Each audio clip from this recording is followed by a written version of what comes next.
Buenos días, buenas tardes o buenas noches dependiendo del lugar desde el que nos estés viendo. El día de hoy vamos a continuar con esta serie de videos sobre aprendizaje.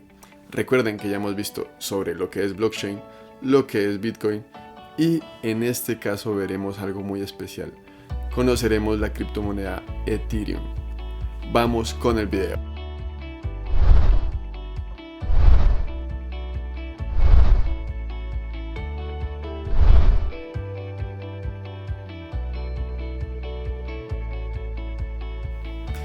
Como les dije, el día de hoy vamos a hablar sobre Ethereum.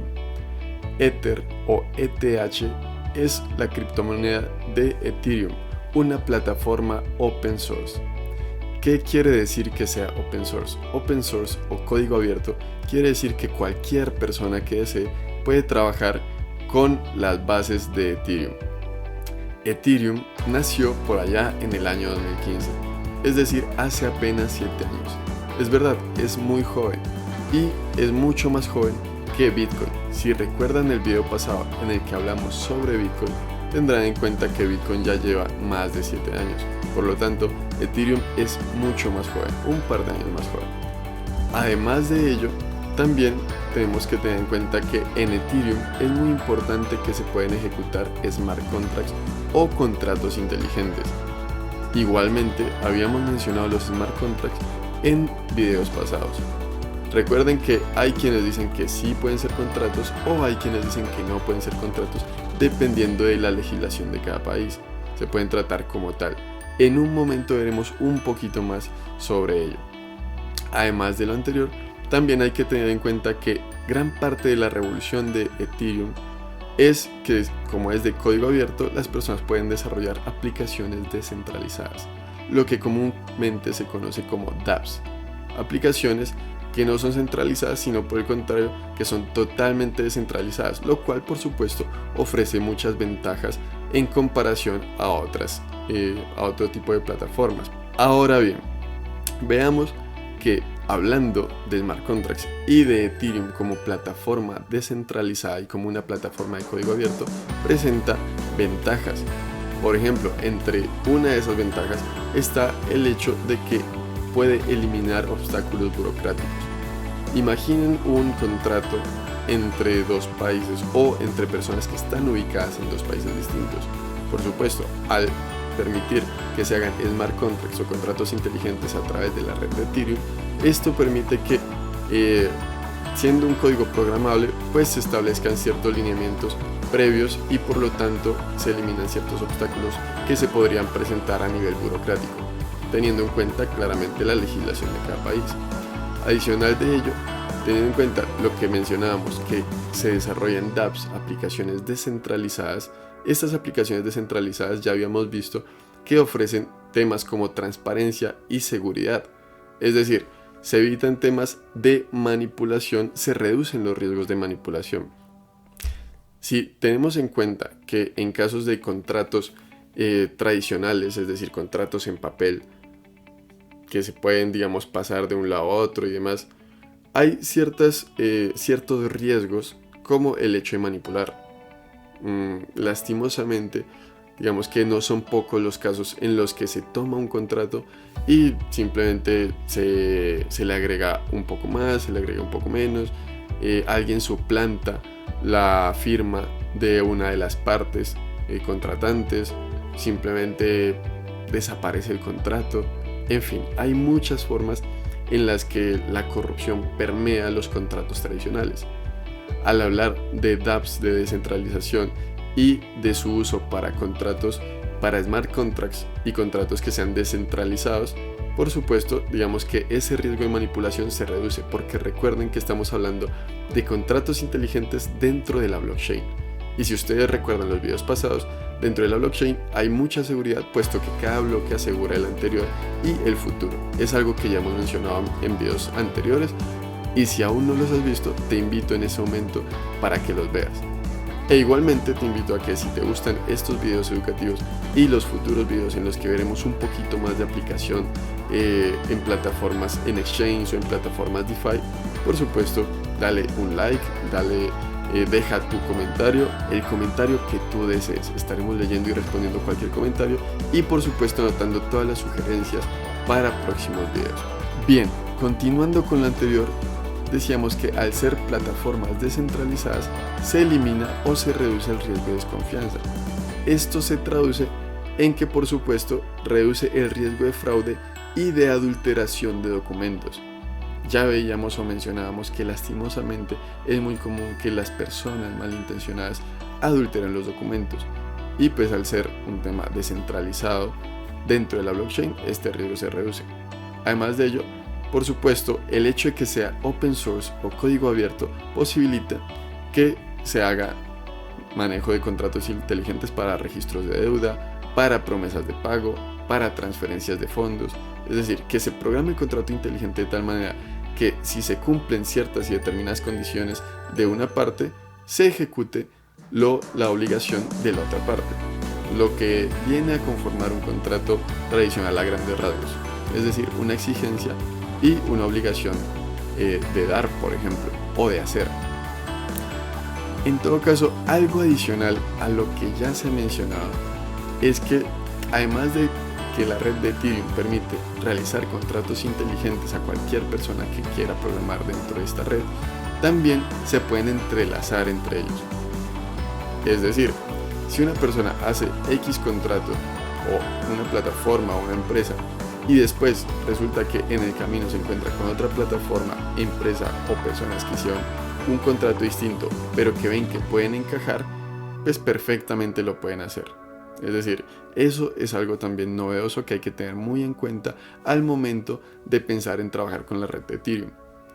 Por supuesto, la red de Ethereum tiene, como ya dijimos, su criptodivisa que es Ether o ETH y que ya veremos en un momento en cuánto puede estar valorada al día de hoy. Otra cosa que hay que tener en cuenta cuando hablamos de Ethereum. Como hemos venido mencionando, todo lo que se habla dentro de la blockchain es básicamente un tema de seguridad, de transparencia, de confianza y fiabilidad de las operaciones y las transacciones. La red de Ethereum no puede ser la excepción y por lo tanto hay algo a tener en cuenta dentro de esta red que es el gas. El gas viene siendo el pago o comisión que se paga por las transacciones. Imaginen que es como una empresa de envíos. Entonces ustedes van con su paquete, con su contrato inteligente o con cualquier cosa que deseen a una plataforma o a una empresa de envíos.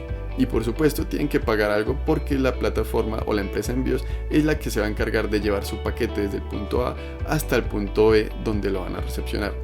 En el caso de Ethereum es algo similar. Ustedes para hacer cualquier transacción tienen que pagar gas. Es una pequeña comisión por la transacción, por los recursos que se están usando. Como decíamos, en el ejemplo de la empresa de envíos se está usando transporte, se está usando logística, se está usando personal pues, que se dedica a ello, por supuesto a la clasificación, a ordenar los paquetes, etcétera, etcétera. Para el caso de Ethereum se consumen recursos computacionales, se consume energía y electricidad, lo cual pues claramente hay que pagarlo, compensarlo. Un punto adicional es que como veíamos en el video pasado sobre Bitcoin trabaja sobre POW, Proof of Work, es decir, prueba de trabajo, y por lo tanto se puede minar a través de ese consenso de prueba de trabajo.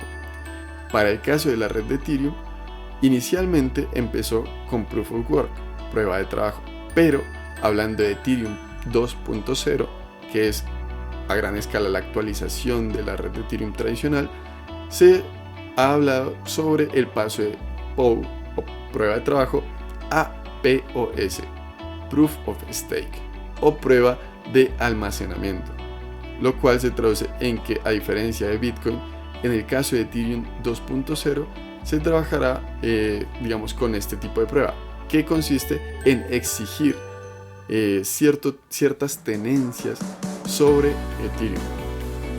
Entonces, para que se demuestre que alguien pueda ser validador de la red de Ethereum o dentro de la red de Ethereum, se le exige que tenga cierto nivel de Ether. Por lo tanto, se exige o se solicita la prueba de tenencia, que sea partícipe de este Proof of Stake. Hay que tener en cuenta algo. Cuando hablábamos del gas, el gas es una excelente herramienta para evitar los ataques de fuerza bruta. Como saben, o como tal vez no saben, a nivel de sistemas hay ataques de fuerza bruta para intentar averiguar contraseñas y demás, para acceder a un sistema y volverlo vulnerable. En el caso del gas, eso evita que hayan este tipo de ataques. ¿Por qué? Porque cada vez que alguien quiere hacer un ataque, tiene que sí o sí pagar gas. Y por lo tanto, para un ataque de fuerza bruta que necesitaría muchos ataques simultáneos, tendría que pagar muchísimo gas. Y eso, por supuesto, desalienta a los hackers o a las personas inescrupulosas que intentan acceder a la red por medio de este tipo de ataques. En el caso de la prueba de tenencia o Proof of Stake, hablamos de que esto mejora la escalabilidad de la red y por supuesto la seguridad también. Son dos cosas a tener en cuenta dentro de todo lo que estamos hablando de la red de Ether. Ahora, además de esta prueba de posesión de monedas o Proof of Stake, les voy a dar dos datos para terminar este corto video sobre lo que es Ethereum.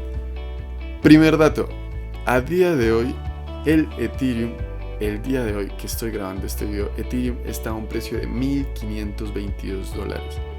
Cada Ether cuesta $1.522, lo que en pesos colombianos viene a traducirse en algo así como 6.693.000 pesos. Eso el día de hoy. Pero, igual que cuando hablamos de Bitcoin, vamos a hablar sobre su all-time high o su precio histórico máximo. Para Ether, el precio máximo alcanzado también en noviembre del año pasado, en noviembre de 2021, fue de $4.810,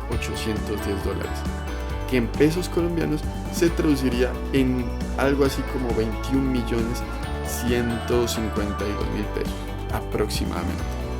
Igual que en Bitcoin, una barbaridad. Esperamos que este video sobre Ethereum, sobre la red de Ethereum, les haya gustado. Por supuesto, podríamos quedarnos hablando muchísimo más sobre Ethereum, hablar justamente más sobre tema de contratos inteligentes o smart contracts, tema de, por ejemplo, Vitalik Buterin, uno de los fundadores de Ethereum o el desarrollador de Ethereum, un chico de 28 años que actualmente tiene mucho dinero, como podrán imaginar. En fin, podríamos seguir hablando de muchas cosas, pero la idea de este video es que sea corto y preciso. Si ustedes quieren que hablemos sobre Vitalik Buterin, sobre smart contracts o sobre cualquier otro tema, por favor déjenlo en los comentarios y encantados estaremos desarrollando estos nuevos temas en futuros videos. Esperamos que ya los próximos videos sean un poco más prácticos y esperamos que les gusten.